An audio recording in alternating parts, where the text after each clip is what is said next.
నమస్కారం,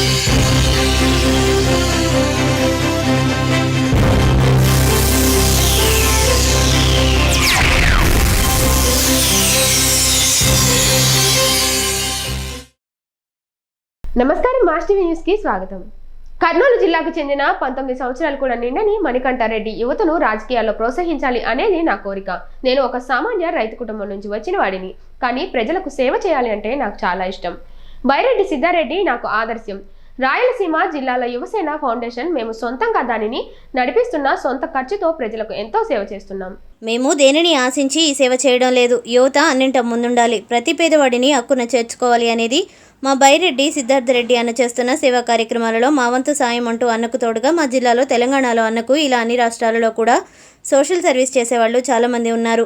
వాళ్లలో నేను కూడా ఒకడిని అని అంటున్న మణికంఠారెడ్డి, మన ముఖ్యమంత్రి వైఎస్ జగన్మోహన్ రెడ్డి పేదవాళ్లను యువతను రాజకీయాలకు ప్రోత్సహించాలనే మా కోరిక. ఎందుకంటే పేదవాని బాధ ఏందో పేదవానికి అర్థమవుతుంది. తెలంగాణలో కూడా వైఎస్ షర్మిలక్క కొత్తగా పార్టీ పడుతున్న వేళ మాలాంటి యువతను ప్రోత్సహిస్తుందని అన్నారు.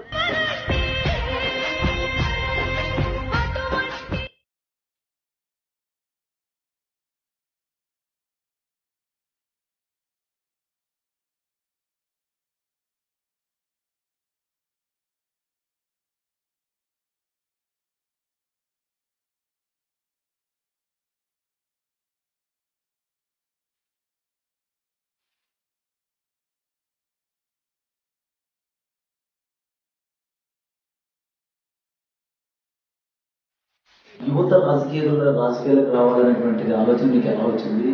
మీ యొక్క ఉద్దేశం? నాకు చిన్నప్పటి నుండే ఇట్లా యూత్ పాలిటిక్స్ దగ్గర రావాలనేది ఒక ఆలోచన అనిపిస్తే ఖచ్చితంగా ఉంది. నేను పాలిటిక్స్ లేక అని కాదు, నాలాగున్న యువత అందరూ కూడా పాలిటిక్స్ లేక వస్తే బాగుంటుంది అనే ఒక ఉద్దేశం ఉండే. 2-3 ఇయర్స్ బ్యాక్ సిద్ధార్థ అన్నని చూసినప్పుడు ఒక కాన్సెప్ట్ అనేది వచ్చింది. ఆయన మాటలు కానీ ఆ రాయలసీమ యాస కానీ ప్రతి ఒక్కరిని కూడా ఆకట్టుకుంటాయి. రోజున అందరూ అనుకుంటున్నట్ల సోషల్ మీడియాలో చూసి వచ్చిన క్రేజ్ అస్సలకే కాదు, అది సర్వీస్ చేస్తేనే ఎవరికైనా కూడా క్రేజ్ వచ్చేది. ఈ రోజున తెలంగాణ రాష్ట్రంలో కూడా శివరాథోడ్ అన్న మహాంతన్న అని సోషల్ సర్వీస్ చేస్తున్నారు అన్న పేరు మీద. రాష్ట్రం మొత్తం, తెలంగాణ రాష్ట్రం మొత్తం, కర్ణాటకలో కూడా ఆయనకి అంతమంది అభిమానులు పెరగడానికి సోషల్ సర్వీస్ స్ప్రెడ్ చేసి మొత్తంగా యూత్ని పెట్టుకొని వాళ్ళకి ఎంకరేజ్మెంట్ ఇచ్చుకుంటూ, నేను కూడా ఈ రాయలసీమ యువసేవ ఫౌండేషన్ గురించి చెప్పడానికి 3-4 సార్లు పోయినా అన్నకాడికి. అన్న బిజీగా ఉండడం వల్ల చెప్పలేకపోయినా, కానీ ఖచ్చితంగా ఈ ఇంటర్వ్యూ తర్వాత వెళ్ళి అన్నకు చెప్పి కాన్సెప్ట్ చెప్తే మాలాంటి యూత్ని ఎంకరేజ్ చేసే వ్యక్తి ఆయన. ఏ రోజు కూడా ఆపాలని అనుకోడు. అది కాక రాయలసీమ సబ్జెక్ట్ మీద మంచి నాలెడ్జ్ ఉన్న వ్యక్తి సిద్ధార్థ అన్న. అన్న గురించి చెప్తే బాగుంటుంది, అన్నకి అదే మా ఫౌండేషన్ గురించి చెప్తే బాగుంటుంది, మాకు సపోర్ట్ చేస్తాడు అనే ఒక ఉద్దేశంతో సిద్ధార్థ అన్న ఇన్స్పిరేషన్. సిద్ధార్థ అన్న ఇన్స్పిరేషన్. ముఖ్యంగా మీరు సేవా సమితి యువసేన స్థాపించినప్పటి నుంచి ఏ సర్వీసులు చేసినారు సార్ మీరు? మనం ఓల్డ్ ఏజ్ హోమ్స్లో ఫ్రూట్స్ పంచడం కానీ, లాక్డౌన్ సమయంలో అనంతపురం అనంతపురం డిస్టిక్ గుంతకల్లో కొంతమంది వెజిటేబుల్స్ పంచడం కానీ, చుట్టుపక్కల కొన్ని గ్రామాల్లో వెజిటేబుల్స్ పంచడం కానీ అటువంటి సర్వీసెస్ చేసినాం మనం. ఓకే సార్, మీరు ఫైనల్గా మీ యొక్క యువసేన ద్వారా యువతని రాజకీయాల్లోకి తీసుకురావాలనేటువంటి ఉద్దేశమా?